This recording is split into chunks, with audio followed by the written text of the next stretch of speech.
Okay, we will start. All of you, please turn off your mic. Video also. So we start with Karl Marx. This is one of the most important thinker. Obviously, you know that every year you will get one or two questions for sure from Marx. Either directly from Marx you will get, or you will get compare Marx with Weber or Marx with Durkheim. These two comparisons is what always you can see mostly. For example, one of the theory that we are going to discuss with respect to Durkheim is the theory of division of labor. So you will be asked to compare Marx and Durkheim in the framework of division of labor. Okay, and then we will see a theory of religion, that is nothing but Protestant ethic and spirit of capitalism, okay, in the context of Weber. So you will expect a question comparison between Weber and Marx on religion. So Marx says it is a capitalism which create religion, but Weber will say that it is the Protestant ethic, that means religion will give rise to capitalism. So that is a reverse relationship that you need to establish. Similarly, when it comes to Durkheim and Marx also, for Durkheim, division of labor is something which is functional and integrate society, which give autonomy to individual. Okay, Marx will say it is alienating individual. So all these we will discuss. You don't want to worry about all these terms, what you mean by alienation, etc. Different theories. So you are going to expect a comparison question in the current situation. That is what the questions which are supposed to be asked and they are asking. Earlier you can see a lot of direct questions, Karl Marx theory on alienation, Karl Marx theory on historical materialism, or Karl Marx theory on class and class struggle, or critically analyze Marx theory on class and class struggle. This is what you generally see. But now comparison, Marx and Durkheim, Marx and Weber, etc. Okay, now one thing that I'm supposed to do here is, first we will discuss about a basic introduction about Marx. So in this session I'm going to talk about Marxian idea about individual and society. So that is very important, how Marx is considering or treating the individual, and what is society according to him, and what is the composition of society. All these things is what I'm going to discuss today, the most important session in Marx. So from here only we are going to develop the entire framework, entire understanding on Marxian concepts and theory. So if you understand today's session, then only you are going to understand all the 3-4 coming sessions that we are going to discuss about Marx. And later also, if you need to make a comparison between Marx and Weber, Marx and Durkheim, you should be knowing the basic idea of Marx. Okay, so here that is what I'm going to discuss. So generally the discussions are like this. First, this is your introductory session, and then we will discuss about the theory. Tomorrow we will discuss about theory of historical materialism. Then we will discuss about theory of class and class struggle. Then we will discuss about theory of alienation. So these are the three theories. In theory of mode of production will actually come under historical materialism. After discussing this, we will go for the critical analysis of Marx. Okay, so this is how the discussion is structured. So in the critical analysis, for example, if the critical analysis is the question, I've told you in the beginning itself what is the structure, right? So suppose the question is about critically analyze Marx theory of class struggle. What you need to do? First you need to write an introduction. Okay, so that is what I'm going to deal today. Whatever question is going to be asked from Marx, the introduction. So I'll be talking about around 300-400 words today. From that, hardly 30 to 40 words is what you're going to write as your introduction. And today what I'm going to discuss is actually part of this theory also, historical materialism. So very important, it's a part of theory. It is a common introduction for all the other theories also. So in case of critically analyze this particular theory, first you need introduction. Then you need to write the theory. If it is class struggle is asked, you will be writing about class struggle. If it is historical materialism, you will be writing this. If it is alienation, you will be writing this. Then I have told you will follow the formula CCR. Okay, that's what our critical analysis. So here we will talk about contribution. So I will tell you what is the contribution of Marx, which you can write in all the critical analysis question. Then the next C is actually the criticism. This criticism I will divide into two. I will divide into general criticism, okay, which you can write in all the theories which are asked, whether it is critically analyzed historical materialism or class struggle or alienation. You will write the general criticism. Once you have done with Marx, you will understand how Marx is generally criticized. Marx is giving importance to production, Marx is giving importance to conflict, etc. You will understand it later. Okay, Marx is giving importance to society. So we will discuss all these general criticism which can be seen in all his theories. Then we will discuss about specific criticism, which is specific to each theory. So if the question is about class struggle, first you write the general criticism which is applicable to all the theory, then you write the specific criticism which is very specific to this theory of class struggle, which is actually asked in the question. And then we will also discuss about the contribution of Marx. That's how you will conclude your answer. Or relevance. Contribution we have written. Finally we will talk about relevance. So that is what our CCR. Okay, so this is how we are going to discuss all the thinkers chapter. I have structured like this. First we will talk about the introduction, whether it is Marx or Durkheim or Weber, Parson, Merton, Mead, any case. First session will be for introducing the thinker. Then we will take up each and every theory separately. Each session will be dedicated for each theories. You will not face any problem in any of the theories, for sure. Okay, and then one session for this critical analysis. There, these are simple things. We will talk about contribution, general criticism, specific criticism. By the time we complete the theories, you yourself will be able to write what are the criticisms. These are very simple only. Okay, so this is how we are structuring our session. So today we are going to talk about the introductory part, which in itself is actually part of Marxian theory of historical materialism that we are going to take tomorrow. Okay, so can we start now? Yes, sir. Okay, now understand it very carefully what all things that I am going to say. For Marx, according to Marx, in order to survive, man must produce. Okay, so without production, man cannot survive. So production is essential for the survival of human being. So if you need to survive, you need to produce. Then production should be the first historical act which could have ever happened in the history of civilization, human civilization or society or history. So production is essential. So production would have been the first historical act. Okay, now in order to produce, there are certain requirements. That is what we are going to see. But before that, man, according to Marx, is a dissatisfied animal. It's like this: when the basic needs are met, there are always basic needs. Basic needs are in terms of, you know, food, cloth, shelter, etc. Once the basic needs are met, men create new needs, and this is ever increasing needs. There is unlimited needs are there. Okay, so man is perpetually a dissatisfied animal.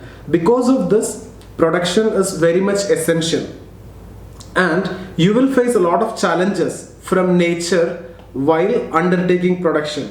But man have the capability to overcome all the challenges which you are facing from the nature. It could be in terms of rain, whatever it is, natural calamities. Man has the potential and the capability to overcome all those challenges imposed by nature through different tools, techniques, etc. Okay, so this is what the first thing that you need to know. Production is essential for the survival of human being, and man keep on producing. Even though nature impose restrictions, and that restrictions may impose over a period of time, but man have the capability to overcome all those restrictions. For example, one of the restriction that you can see is what? Corona, right? So you cannot actually go to the institutes directly and you cannot attend the class. So we have the capability to overcome this restriction. Now you are sitting in your house and you are attending this class. From where I am discussing this from Kerala, and from where you are attending. All of you, around 60-70 people are there. All of you are from different states, right? So this is what you mean by this nature imposed restrictions. It can be anything, different times, different restrictions you will see, but man have the capability to overcome all these restrictions. I'll tell you how man can overcome all these restrictions. So I hope this much you understood. Now, in order to produce, for production to happen, there are two things which is required. Firstly, you have to enter into relations with others. Okay, so this is the first and most important part. If you need to undertake production, you have to enter into relations of production. Okay, so relations are very much essential. Alone, It may not be possible, it may be difficult, so relations are required. So like if you consider this class itself as a production process, there are relations between the student and teacher, so different relations are there in the production process. So relations are actually essential for the production to takes place. So apart from relations, okay, what you need some tools, techniques, etc. to undertake production. So relations are required. Context of production means it can be anything. Production of material life, it is goods and service, or it can be anything. It is a generally production of material life. Okay, so relations are essential for production to take place. Then tools and techniques are also essential. So this relations is what Marx terms as relations of production. Relations of production, I'm just writing ROP, relations of production, and the tools, techniques, etc. is what Marx calls as forces of production. Okay, so what I've told you is simple, this much only. Production is essential. Without production, man cannot survive. Okay, and to enter into production or to undertake production, because nature imposed restrictions, still if you need to undertake production, you definitely need relations. Okay, and that's what Marx calls as relations of production, and you need tools and techniques to overcome all the difficulties. So in this context, in this class, what are the tools and techniques? The iPad that I'm using, right? The pencil, iPad pencil that I'm using, or this camera, or these lightings, and these are the tools and techniques which is required to undertake the production process, right? Apart from that, relations are also required. Here we are in that relation, right? So there has to be relations, there has to be tools and techniques. So this is what relation of production, this is what forces of production. Relation means between man and man, different relations. I'm going to talk about that. So it has to be, there has to be some kind of relations and some tools, techniques, etc. So ROP, that is relations of production. FOP, that is forces of production. So to undertake production, two things are required, that is FOP, forces of production, and ROP, that is relations of production. So I hope this much is clear. Now let's divide this separately and discuss this separately. Let's take relations of production. Then when Marx talk about relations of production, there are two types of relations of production. Firstly, relation between man and man. Okay, this is what Marx calls as living relation. Both are living part, right? This between man and man, like you and me, okay, or between you people, there are relation. These are between man and man. So that is living relation. So that is very much required to undertake this production process. So this is one part, relation between man and man. So if you talk about a capitalist system, or in the modern factory setup, the different positions, right? The managers, okay, or the supervisor, etc. All these are example of relation between man and man, right? Managers, supervisors, the workers, capitalist, all these are relation between man and man. Or here if you see the teacher, student, all these are relation between man and man, two individuals. So that is what living relation, two living parts are entered into a relation for production to take place. So here this relation is for the production process. Secondly, when we talk about relations of production, relation between man, and then relation between man and things. So here this is living part and this is non-living part. So here this is a relation between living and non-living part. Now this relation is essentially of ownership relation generally, or according to Marx this is ownership relation. For example, in the context of capitalist system, if you talk about a factory, okay, and if you take the case of capitalist, the capitalist owns the factory. So this is what you mean by ownership relation. On the other hand, if you see the worker do not have ownership with the factory. So this is non-ownership relation. Okay, so relation between man and thing. Factory means I'm talking about machines, right?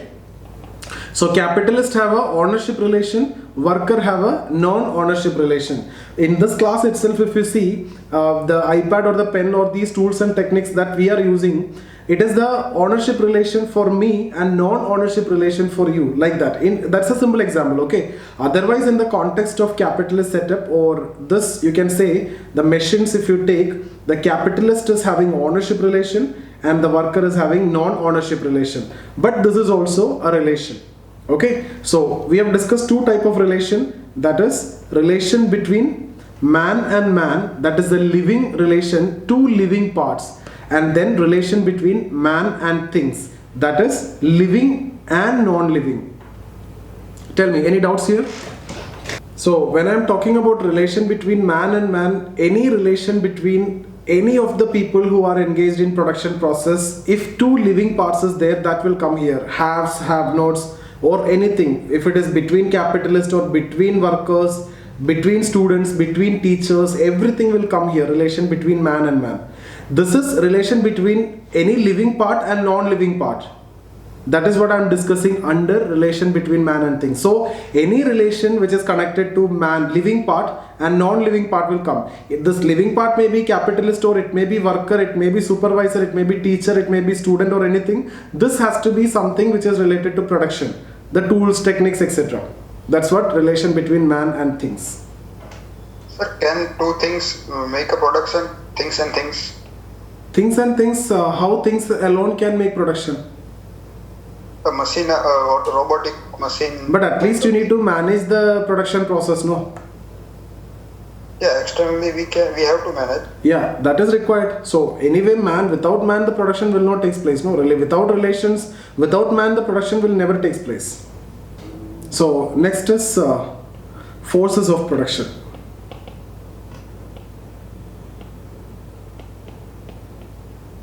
Forces, there is, what is the definition of production?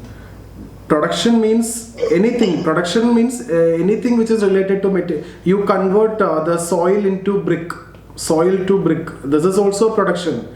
This class is actually a production process. Everything which is actually happening, which is going to add value, is a production process. So what definition are you expecting in this context? Definition means converting nature into some use value or exchange value, if you need the technical definition. Okay. So forces of production again of two types, that is man, okay, and then things. Okay, so man is what actually the living part, okay, and things are the non-living part. So forces of production, when we discuss about forces of production, there is a living part, there is a non-living part. So this living part is actually the labor force, right? Without labor force the production will not take place. So this is force, right? Labor force. So that is what, again, forces of production, that is a living part. Secondly, the things, that is non-living part. This is exactly the tools, techniques, etc. which I have talked about. And for this you can also understand as means of production. So in Marxian writings, when you see means of production, it is a part of forces of production which is essentially non-living. That is what generally means of production means. Okay, so forces of production again of two types, living and non-living. Living means man, whose effort result into production, like labor force. Okay, things, that is a non-living part. That is what you also call as means of production. So relations of production, when we have discussed ROP, that is of two types, man, and then man and thing. So that we have discussed. And when we discuss about forces of production, that is again two type, man and things, right? So this is what living, this is non-living. This is also called as means of production. What is means of production? This non-living part of forces of production is what means of production. So relations of production, forces of production. Relations of production are of two, forces of production are of two. So man and man, okay, between two individuals, man and thing, individual and some tools, techniques, machines, factory, etc. Here man, that is generally the labor force, that is an example. Things, that is what the tools and techniques etc which is used to undertake production process. Okay, so according to Marx, this relation between man and man is always antagonist in nature. Antagonistic relation. What do you mean by antagonistic relation? They are cooperating, so it is antagonistic cooperation. This is the word actually used by Marx. Antagonistic cooperation means cooperation is there, but it is antagonistic cooperation. For example, the capitalist and worker, if you take, the capitalist want the worker to work for more time with less wages, etc. But the worker want less time, more wages, etc. So both their interests are contradictory. That's why antagonistic. Okay, the cooperation, but there is a cooperation, still they are cooperating. So that is what this relation between man and man in the existing setup is actually antagonistic cooperation. The interests are contradictory, so that is why antagonistic, but still they are cooperating because one side cause the existence of other. Without capitalist, worker will not be there. Without worker, capitalist will not be there. Okay, so that's what you mean by antagonist cooperation. So let's see this much and then we will come back to the discussion. So according to Marx, in order to survive, man must produce. So from here only we are starting everything. So there is a fundamental statement, production. This is the most important part of Marxian understanding. So you will see later one of the criticism of Marx, that is reducing everything into production process. Okay, so according to Marx, production, okay, one more point which I want to tell you is this ROP and FOP together can undertake production. Okay, so this is what I have told you. To undertake production, forces of production and relation of production is required. So at the initial level this is okay, but later when the production acquires complex form, that means in the capitalist society and all, the production is very complex. So if the production acquire complex form, there are some other things are also required for the production to take place. Okay, like that is how these elements are emerging, like religion, education, the culture, family, etc. All these are actually supporting the production. So when the production acquires complex form, apart from ROP and FOP, there are many other elements which are also contributing the production to take place. So Marx termed this as the core. Okay, that is economic infrastructure. Economic infrastructure. So what is economic infrastructure? This word you will see across in the writings of Marx. Economic infrastructure means it is related to ROP and FOP. Now this elements is what Marx called as social superstructure. Okay, so what is social superstructure? All these elements like religion, family, culture, education, political system, everything comes under social superstructure. Okay, so because of social superstructure only, the production takes place at the complex level. At the initial level, this is enough to undertake production, but when the production acquires most complex form, you need all these elements to make the production better. Okay, so for example, if you see this education system will provide the cheap labor, family will send the labor to the capitalist system, or family will send the people for getting exploited in the capitalist system. If family is not there, people won't go for work, and family also reproducing the workers which is actually required for the capitalist system. So that is the role of family. Religion also preaching, you know, good things in the other world if you suffer maximum in this world. So you are actually creating a workforce who are ready to suffer, because God is saying you suffer here, you will get heaven in the next world. Education will keep on creating the labor which is required for the capitalist system. So all these are playing vital role in the production to takes place when the production acquire the complex form. And this system, which is based on economic infrastructure and social superstructure, this is what society according to Marx. So according to Marx, society comprised of economic infrastructure and superstructure. Economic infrastructure means ROP, that is relations of production, and FOP, that is forces of production. And then social superstructure comprised of all these elements. So nowadays when I use these words superstructural elements, what do you mean by that? All these religion, education, culture, family, political system, all these will come or fall under superstructural elements, which is actually for supporting the system. Okay, for example, you can say Marx says this is economic infrastructure. This economic infrastructure creates the superstructure. This shapes or creates. Why? Which in turn help in the functioning of economic infrastructure. So if you see in the capitalist system, I've told you just before that what is the role of education system? The role of education system is nothing but to create the cheap labor which is required for the system. So economic infrastructure creates that setup, that education system. Why? Because you need cheap labor. So here education will come, superstructure, right? The role is actually to create the cheap labor. Similarly, economic infrastructure create family. Why? Because family will send the workers to the workplace, so that worker will get exploited also. Even after exploitation, you are ready and willing to work because of family.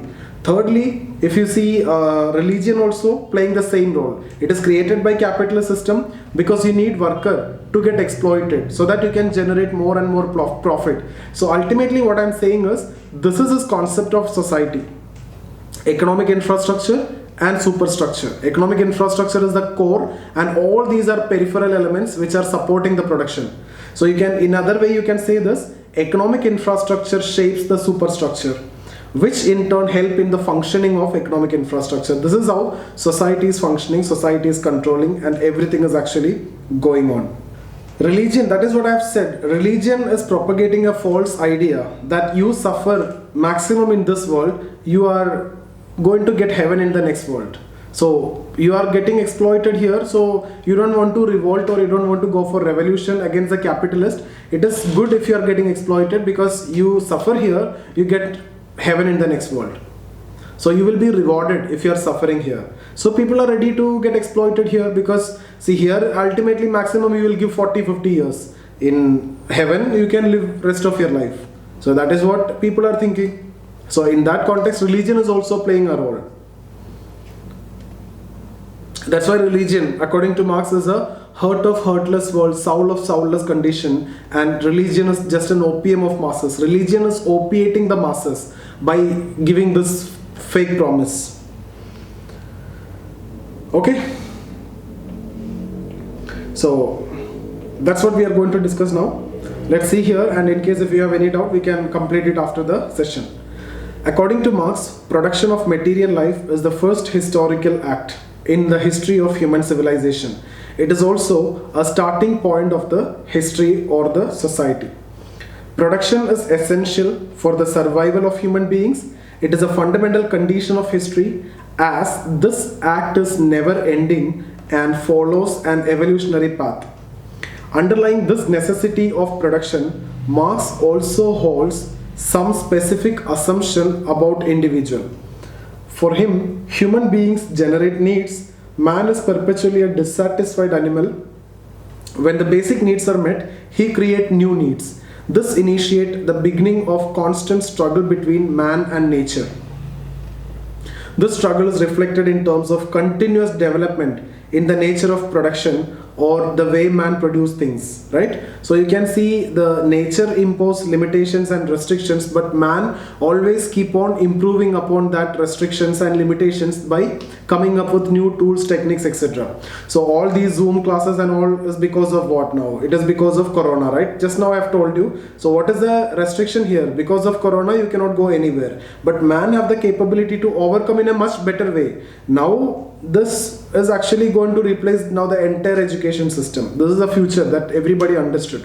So okay, so in order to produce, man must enter into relation with others. So this is the most important part now. So you need relations for the production to take place. That means man must organize for undertaking production. According to Marx, the organization of production varies from era to era and from society to society. Of course, nature imposes limitations on the organization of production, but it does not completely determine it. Nature have nothing to play, despite the fact that nature may impose limitation. It could be in the form of rain, or it could be earthquake, it could be tsunami, or whatever it is. There may be some limitations, but man have the capability to control the nature. Thus, the relations are essential for production to take place. Further, man also require tools, techniques, equipments for the production to takes place. Thus, production involves two components, that is the relations of production and the forces of production. So relations of production, according to Marx, there are two types of relations of production, that is relation between man and man. So that means both are living part, and then relation between man and thing, this is living and this is non-living, right? So relation between man and man involves relationship between people engaged in production process. That is, in a modern factory, the positions like manager, supervisor, the worker are the examples of man and man. Relation between man and thing, on the other hand, is the relation which is based on ownership and non-ownership of things related to the production process. That is, a capitalist owns the factory, then this is the relation of ownership between man and thing. So capitalist is this, and factory or the machines is the thing. Worker do not own anything, so his relation is actually non-ownership relation. According to Marx, production has to be managed, and different relations of productions symbolized different forms of management. The relationship between people in the existing societies is conceptualized as one of antagonistic cooperation. So I hope you understood what is antagonistic cooperation. There is a cooperation, but the interests are contradictory. Why? I have written here, as the cooperation exists in society despite the difference between the groups, right? For example, the capitalist worker relationship. Capitalist want cheap labor, whereas worker need higher wages. But still they cooperate in these differences. That is why antagonistic cooperation. Forces of production involves two things, that is man and things. That is the living part, the example, or you can say the labor force, because with their effort only the production will take place. So they are also coming under forces of production. This is also known as means of production. Things is what? Means of production. Man includes human beings whose efforts results in production. This includes the labor as well as the entrepreneur. So both will come here, not only the worker, even everybody will come here, because everybody's effort is actually resulting into the production. So capitalist will also part of this forces of production. Okay, everybody who is actually engaged in the production process will be part of this, as they are contributing to the production process. Things include various means of production like tools, techniques. There is a non-living part. The development of these factors, this is forces. Forces of production represent man's control over nature. These forces of production are used to transform nature into use value or exchange value. Okay, so use value or exchange value means exchange value is any product made and can be exchanged for something else or sold for money. That's what you mean by exchange value. You can sell it for money. There is an exchange value. Use value means the product can be of use for the man. It can be used. For example, when you talk about soil, you can convert this into brick, right? So if this is from nature, that's what the FOPs are used for. What? These FOP are used to transform nature. So soil means it is directly available directly from the nature, and you are converting that to exchange value or use value. That is a brick, right? So here you need to use forces of production. You need tools, techniques, etc. to convert the soil into brick. Okay, so that's what you mean by to convert use value to use value or exchange value. You need the forces of production. According to Marx, there is a close relation between forces of production and relations of production. The relations of production change with the forces of production and vice versa. So their relations will keep on changing. If forces of production is changing, relations will also change. For example, if you say there is a farmer, okay, A is a farmer, so he is having this land. Now this you need to till this land for undertaking the production. Okay, so for that you depend on another person, let's say B, and B is a traditional person who used the bullock cart setup for tilling the land. Bullock is used, traditional setup, okay, old setup. So A and B were in relation to undertake this production, because A don't have that facility, A only have the land, but you need to till the land, so you need to depend on B. So there was a relation between A and B. To undertake production, this relation was essential. But now C come up with new technology. C come up with tractor. Okay, so which is more efficient and better tilling will happen here. So A will be inclined towards C now. So what will happen? Here, from here to here, there is a change in forces of production. Tools and techniques has changed. So from here, there is a change in relation, right? Because A will get the better efficient, time saving, productivity will be good in all these contexts. That's what I mean by there is a close relation between forces of production and relations of production. The relations of production changes when the forces of production change. There is a constant interplay between these two. According to Marx, the production acquires complex form, or when the production acquires complex form, it is made possible not only because of relations and forces. That means not only because of ROP and FOP. The initial stage it is fine, but it is a result of complex operation of number of factors present in the society. Thus, the influence of production is not only limited to producing things only, but it also creates other conditions in society which makes the production possible. Thus, according to Marx, a complex interplay between FOP and ROP result into a particular social formation. The social formation is what you mean by society. So Marx used different words for explaining society. Social formation or mode of production, this is also society only, which owes its existence to the production process and still it is distinct. This forms the systemic view of Marx. So if the question is about systemic view of Marx, this is what you need to write. It's actually a mains question.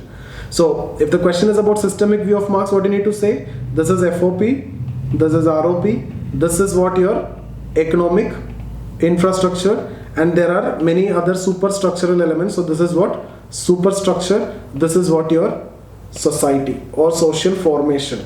That's the systemic view, and that is what shown here. So there is a economic infrastructure. So here you can write FOP and ROP, that is what economic infrastructure. Then social superstructure, these are the elements: law, culture, religion, family, education. You can, so this is an open-ended thing. Okay, so you can put some dots here like this. This is open-ended. So education, political system, everything will come here, and you can close this. Okay, so this diagram is actually given by Fletcher, another sociologist. Systemic view of society of Marx, given by Fletcher. So you can draw this diagram also. You should draw this diagram if the question is asked about Marx's systemic view of society. Marx uses different terms for society in different texts. The term social formation, mode of production, all these are society only. As the economic infrastructure changes, the superstructure also changes. Economic infrastructure shapes the superstructure, which in turn help in the functioning of economic infrastructure. Thus, the total organization of society according to Marx is based on the nature of production. So what I am saying is, it is the economic infrastructure which shapes the superstructure. So if economic infrastructure change, the superstructure also change. For example, in capitalism, what is the role of religion, education, etc. may not be the case in socialism or communism or primitive communism or ancient mode of production. So this is what it says: economic infrastructure shapes the superstructure, which in turn help in the functioning of economic infrastructure. Okay, so economic infrastructure change means this will also change, because economic infrastructure only shaping the superstructure for helping, right? So in case of capitalist system, the role of education and religion and politics etc. is different compared to feudal system. That's it. Apart from developing a linkage between production and society, Marx also examined the influence of production on individual consciousness. Practically, individual consciousness falls within the domain of superstructure. So according to Marx, individual consciousness will come where? here. So for Marx, if it comes there, individual consciousness is decided by what? It is the economic infrastructure, or it is the production process that decides your consciousness. So your consciousness is actually shaped by the system, the capitalist system, the way you think. In fact, your position in the production process. If you are a capitalist, your consciousness will be aligning to that. If you are a worker, your consciousness will be like that. If you are a student, if you are a teacher, if you are an IAS officer or a police officer, your consciousness will be like that. So there is a very famous statement. In fact, I have discussed with you that yesterday also. It is not the consciousness of a man. So consciousness will come here. It is not the consciousness of a man that decides your existence. On the contrary, it is your existence that decides your consciousness. This one. This is your existence. Right? That decides your consciousness, not the other way. That you will understand more later, not now. Here at this point, it's not required. Now, Marx also introduced two new concepts here, that is being and social being. So, being means what you really are. What is your essential character? What is your essential nature of you? So, who really you are. And this being is a creative humanism according to Marx. Social being is actually your role in society. When you see the word teacher, okay, or when you see the word IAS officer or IPS officer or the collector or an SP or ASP, all these are doctor, engineer, all these are social being. What you really are is the being. So there is a difference between being and social being. You will be known as teacher or a police officer, etc. That is social being. But being is the original nature of the human being. But in the system, present system, this is more important. Okay? So, the consciousness of an individual is influenced by person's position in the production process. To further clarify this idea of consciousness, Marx distinguishes between being and social being. Being is the basic nature of man independent of his existence. According to Marx, this being is perpetually dissatisfied. Further, Marx's conception of being is a creative humanism. That means creativity is essential for the individual. And Marx gives a statement also, creativity is essential. Man is above all a homo faber, man the maker. Okay, that means that we will discuss later when we discuss about alienation.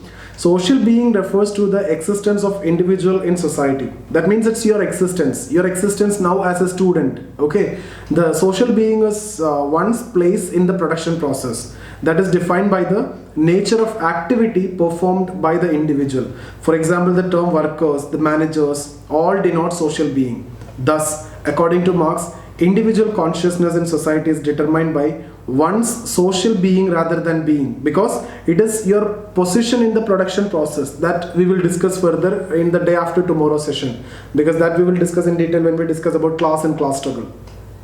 Your class is going to decide everything, your consciousness.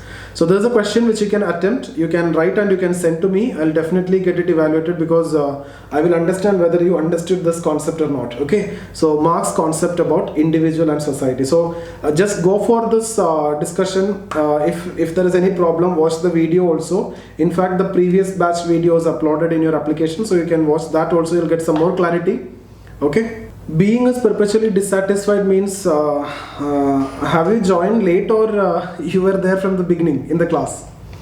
It's like this, every human being have needs, basic needs are there, like in terms of food, shelter, cloth, etc. But once these needs are met, we create new needs. And man is perpetually a dissatisfied animal, and he's a creative humanism, so he keep on asking things again and again and again. Once the basic needs are met, but that may not be the case with a dog, if you see, right? So dog, if you give the basic needs, like you give shelter, you give food, then fine, there is no new needs for the animals. But that's not the case with human beings. So try to attempt this question, and all of you send me. Even if I'm busy, I will get it evaluated definitely. In case if I'm not getting it evaluated, see, this is what actually happened. I may open the message, I see the question and answer, and then at that time I may be busy, so I will not evaluate. So you after like maybe 2-3 hours, if I'm not replying to that answer, you can remind me again, because in some, suppose I may be receiving the message and immediately I might have some class or something, so I may not read that. Okay, so that is the case. I've seen some of your messages. So you can remind me in case if I'm not replying, you can see that blue tick, right? So after seeing that long time, if I'm not replying to your answers, you can definitely remind me again. Definitely I'll get it evaluated. At least this question, very important. Sir, how soon we can expect to answer? Like, we don't want to disturb you because we have 60-70 people here, and if we all are sending our answers to you, definitely it's going to take time. It's okay, no problem. I see all this answer, for correcting this answer, I just need hardly 1 or 2 minutes. There's a very simple concept only. So no problem. That's not a problem. You can send me. At least this one you can send me. Sir, Yeah. so one doubt. This statement, being is the basic nature of man, independent of his existence. Yes. In here, existent means that social being, that is what is his position in the society, no sir? Or what does this existence mean here? I think this is what Anjali is also asking, right? So I will answer both these questions together. Being means it is an original nature. When you are born, you have some qualities, and you are a creative humanism. So you are not part of any. You are not known as a teacher or a hunter or a fisher. There is a very famous statement. I can tell you that statement, then you will understand.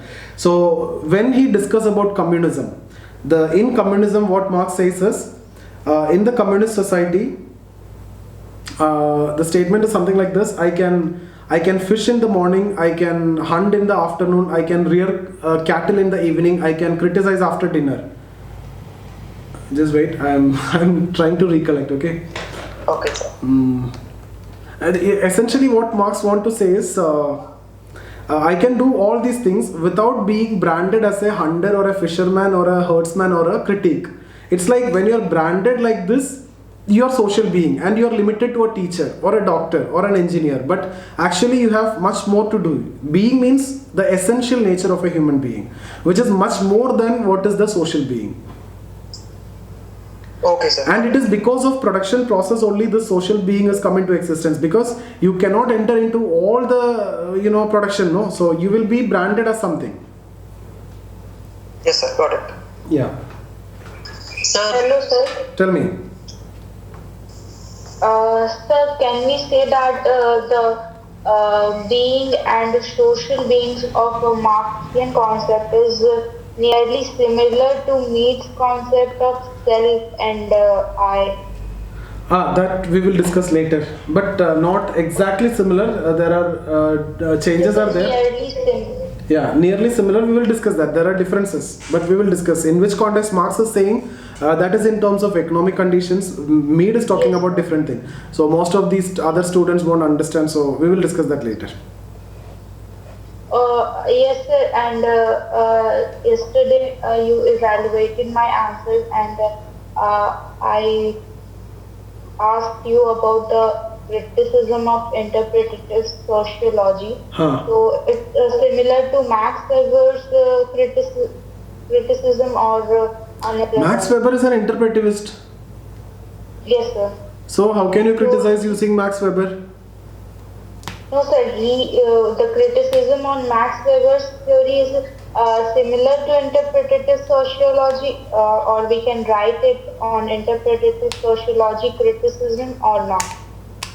What was the question you have attempted? Interpretive sociology. Yes, sir. Then you need to write about Weber mainly. You cannot criticize by using Weber. In fact, interpretive sociology it's all about Weber only. Sir, I'm not saying criticize using Weber. I'm saying that the criticism on Max Weber's theory, like social action criticism. Whether you can use that criticism Yes. here. Yes, sir. Why you need to use that criticism? There are a lot of other criticism which is possible, no? Okay, still if we discuss, when we discuss about Max Weber, you will get a lot of criticism. In general itself, I'll discuss so much of criticism. Establishment of cause and effect, his role of objectivity, a lot of criticisms we'll discuss. Okay, sir. Yeah. Anything else? I think this is a very easy topic. People will make it very difficult, and the textbooks will make it very difficult. But forget about being and social being. We will understand more in case if you have doubt in the theory of alienation. But this is the most important part that you need to know. Entire discussion of Marx is related to this economic infrastructure and superstructure. So if you need to explain the role of religion, again you use this. If you see role of religion, how will you explain? Here is where religion comes. According to Marx, religion is part of superstructure. It is shaped by economic infrastructure. So religion will help the system only, capitalism. Similarly, education system, it is created by this, so it will help this. Similarly, family, it is created by this, so it will help this. Okay, now it is created, when I am saying it is created by this, according to Marx, it is created by the system. You may say that religion come into existence for any other reason, or family also came for other reason, etc. But for Marx, this is what the understanding. So everything you can explain in Marxian view, and this is the Marxian perspective. Okay, are we okay with this? This is a very simple topic, don't make it complex. Read it once more. In case if you need, watch the video also one more time after reading. So one question, sir. Yes, Anjali, economy is the basis of society according to Marx, and that is a criticism also. You are giving more importance to economic infrastructure. Yes, tell me. Sir, according to Marx, is it the consciousness of the man that determines their being, or it's the social being that determines their consciousness? It is a social being that decides the consciousness. It is your position in the production process. Who you are in society decides your consciousness. You will behave and everything will be done accordingly only. Okay. Yeah. That we will see in the theory of alienation, not now. So in that question of last question, we have to write this whole topic or not? Whole concept you need to write. Everything you need to write. What all things we have discussed today, that you need to write. Summarize it. Okay. But write for 10 marks, okay? All of you write for 10 marks. That will be better. So I can see how much you can consolidate it. All these contents. Write for 150 words. Okay, sir. Yeah. Sir, Tell me. sir, regarding the relationship, how essentially all the relationship can be called as antagonistic cooperation? Mostly, it's not all relation. Generally, this capitalist worker relation, like that, those kinds of relation is what antagonist. It's not the worker relation or capitalist relation. No, it is that relations of opposites is what antagonist relation.